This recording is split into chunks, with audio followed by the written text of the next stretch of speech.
ব্যাস, ফাইন। নাওয়া খাওয়া ভুলে জোর কদমে চলছে জনসংযোগ।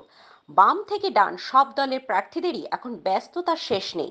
হুগলির কোন্নগর চটকল এলাকায় টোটোয় চেপে জনসংযোগ সারলেন শ্রীরামপুর লোকসভা কেন্দ্রের সিপিআইএম প্রার্থী দীপশিতা ধর। সাংবাদিকদের প্রশ্নে তৃণমূলকে নিশানা করে বাক্যবাণ বাম প্রার্থীর। কদিন আগে টিকিট না পেয়ে প্রাক্তন তৃণমূল সাংসদ অপরূপা পোদ্দার এক সংবাদ মাধ্যমে ক্ষোভ উগরে দিয়েছিলেন। কি বলেছিলেন অপরূপা? ভোটে লড়ার টাকা নেই বলেই টিকিট দিলেন না দিদি। এই বিষয়ে জানেন এক সাংসদ ও রাজ্যের দুই মন্ত্রী, তারা নেতৃত্বকে জানিয়েছেন।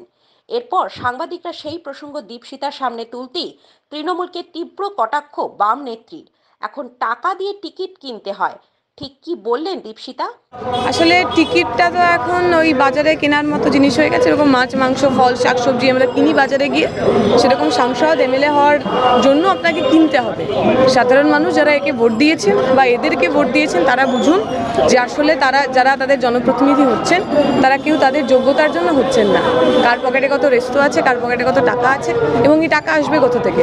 পৈতৃক সম্পত্তি থেকে তো আসবে না, নিজের বাড়িঘর বিক্রি করে তো কেউ রাজনীতি করে না। অতএব লোকের পকেট মেরে আমি টাকা তৈরি করব, টাকা কামাবো, তারপর সেই টাকা দিয়ে আমাকে টিকিট কিনে যাতে আমি আরও বেশি টাকা কামাতে পারি তার বন্দোবস্ত করতে হবে। পশ্চিমবঙ্গের সাধারণ মানুষ এই খেলা বুঝছেন এবং এইবারের নির্বাচনে তার প্রতিফলন। গণতন্ত্রের মহোৎসবে নিজেদের অস্তিত্বের লড়াইয়ে একেবারে ঝাঁপিয়ে পড়েছে সিপিআইএম এর তরুণ প্রজন্ম। এবারে লোকসভা ভোটে নিজেদের কি প্রমাণ করতে পারবে দীপশিতা, মীনাক্ষী, সৃজন ভট্টাচার্যরা?